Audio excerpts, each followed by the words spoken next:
अस्सलामु अलैकुम वरहमतुल्लाहि वबरकातुहू नहमदुहू व नुसल्ली अला रसूलिहिल करीम अम्मा बाद फ़अऊज़ु बिल्लाहि मिनश शैतानिर रजीम बिस्मिल्लाहिर रहमानिर रहीम रब्बि इश्रह ली सदरी व यस्सिर ली अमरी वहलुल उक़दतम मिन लिसानी यफ़क़हू क़ौली रब्बि ज़िदनी इल्मा रब्बि ज़िदनी इल्मा रब्बि ज़िदना इल्मा अल्लाहुम्मा फ़क़्क़िहना फ़िद्दीन रब्बि यस्सिर वला तुअस्सिर वतम्मिम बिल खैर रब्बिरहमहुमा कमा रब्बयानी सगीरा रब्बिरहमहुमा कमा रब्बयानी सगीरा रब्बिरहमहुमा कमा रब्बयाना सगीरा।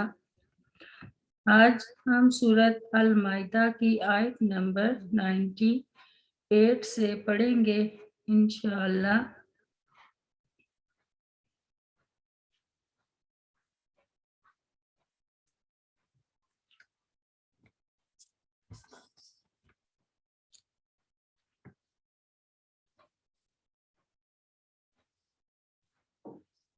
बिस्मिल्लाहिर्रहमानिर्रहीम। इल्मु तुम जान लो अन्नल्लाह कि बेशक अल्लाह ताला शदीदुल इकाब इंतहाई सख्त इकाब सजा देने वाला है। व अन्नल्लाह और बिलाशुबा अल्लाह ताला गफूरुर रहीम बहुत बख्शने वाला नहायत रहम करने वाला है।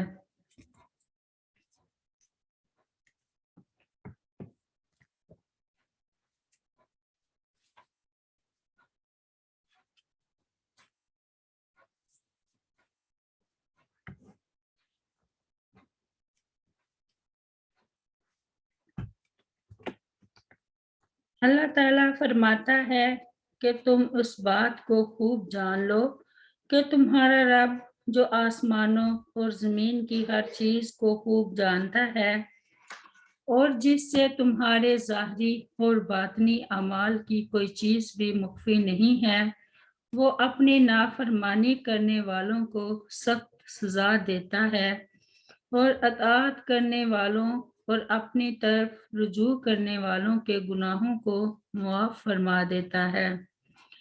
सैयदना अबू हुरैरा रज़ियल्लाहु अन्हु बयान करते हैं कि रसूल करीम सल्लल्लाहु अलैहि वसल्लम ने फरमाया, अगर मोमिन को अल्लाह ताला की तैयार करदा सज़ा यानी अजाब का इल्म हो जाए तो कोई जन्नत की तमा ना करे, और अगर काफिर को अल्लाह ताला की रहमत की वुसअत का इल्म हो जाए तो कोई उसकी जन्नत से ना उम्मीद ना हो। मुस्लिम किताब की रिवायत है। सैयदना अबू हुरैरा रज़ियल्लाहु अन्हु बयान करते हैं कि रसूल करीम सल्लल्लाहु अलैहि वसल्लम ने फरमाया, अल्लाह ताला ने जब मखलूक को पैदा किया तो अपनी किताब में उसे लिखा और उसने अपनी ज़ात से मुतल्लिक भी लिखा, और वो किताब उसके पास अर्श पर मौजूद है कि मेरी रहमत मेरे गज़ब पर गालिब है। बुखारी की रिवायत है। आयत नंबर 99।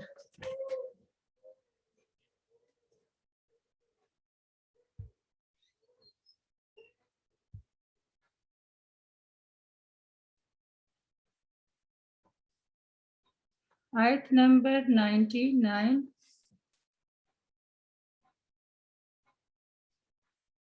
मा अलर रसूली नहीं है अलर रसूली रसूल सल्लल्लाहु अलैहि वसल्लम पर इल्लल बलागु मगर पहुंचा देना, वल्लाहु और अल्लाह ताला यअलमु जानता है, मा तुबदूना जो तुम जाहिर करते हो, व मा तक्तुमून और जो तुम छुपाते हो।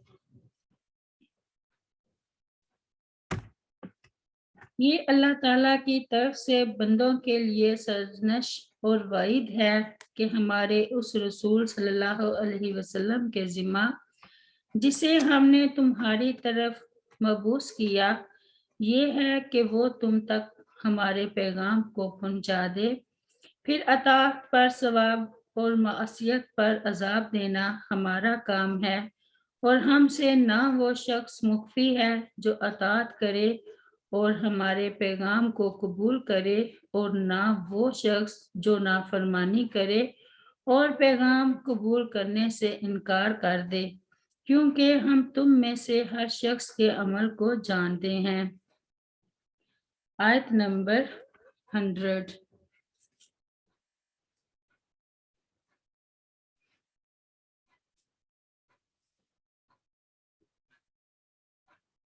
کل کہہ دیجئے لا یستوی نہیں برابر ہو سکتے، الخبیث ناپاک والطیب اور پاک، ولو اور اگرچہ اعجبا کا تعجب میں ڈالے آپ کو، کثرت الخبیث ناپاک کی، فاتقوا اللہ پس تم ڈرو اللہ تعالیٰ سے، یا اولی الالباب اے عقل والو، لعلکم تاکہ تم تفلحون فلاح پاؤ۔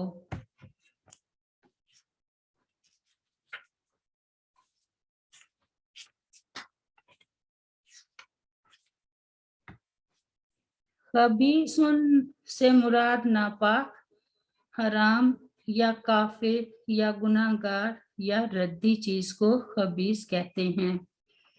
طیب سے معنی پاک ہے، مراد حلال یا مومن یا فرما بردار اور عمدہ چیز ہے، یا یہ سارے ہی مراد ہو سکتے ہیں۔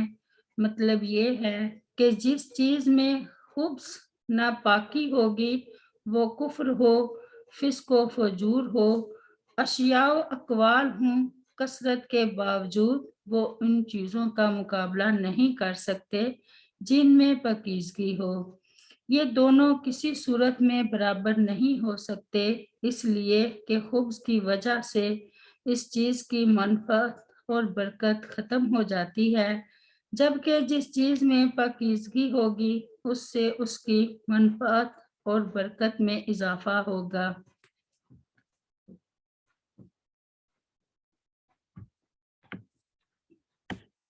اللہ تعالیٰ کی نگاہ میں اشخاص، اعمال اور اموال میں اچھے اور برے برابر نہیں ہو سکتے، اس لیے ہمیشہ صالح اعمال اور حلال مال کے حصول کی کوشش میں لگے رہنا چاہیے۔ خبیث کی کثرت اگرچہ بعض اوقات انسان کو متاثر کرتی ہے، لیکن اللہ تعالیٰ کے نزدیک ہمیشہ اعتبار صالحیت اور عمدگی کا ہوتا ہے، قلت تو کثرت کا نہیں۔ اگر افراد یا مال یا عمل صالح ہے تو تھوڑا بھی مذموم و خبیث کی کثرت سے 1000 درجہ بہتر ہے۔ اس لیے مومنوں کی کوشش یہ ہونی چاہیے کہ خبیث سے احتراز کریں اور طیب و صالح کو ترجیح دیں، چاہے وہ کم ہی ہو۔ سیدنا ابو ہریرہ رضی اللہ عنہ بیان کرتے ہیں کہ رسول کریم صلی اللہ علیہ وسلم نے فرمایا، جو کوئی ایک کھجور کے برابر بھی حلال کمائی میں سے صدقہ کرے اور اللہ تعالیٰ حلال کمائی ہی سے صدقہ قبول فرماتا ہے، تو حلال کمائی سے کیا گیا صدقہ اللہ تعالیٰ دائیں ہاتھ میں لے لیتا ہے، پھر اس کے مالک کے لیے اسے پالتا بڑھاتا رہتا ہے، جس طرح کوئی تم میں سے اپنا بچھیرا پالتا ہے، جہاں تک کہ وہ صدقہ پہاڑ کے برابر ہو جاتا ہے۔ بخاری کی روایت ہے۔ رب اغفر لی ولوالدی ولمن دخل بیتی مؤمنا وللمؤمنین والمؤمنات، سبحان ربک رب العزت عما یصفون وسلام علی المرسلین والحمد للہ رب العالمین۔ السلام علیکم ورحمۃ اللہ وبرکاتہ۔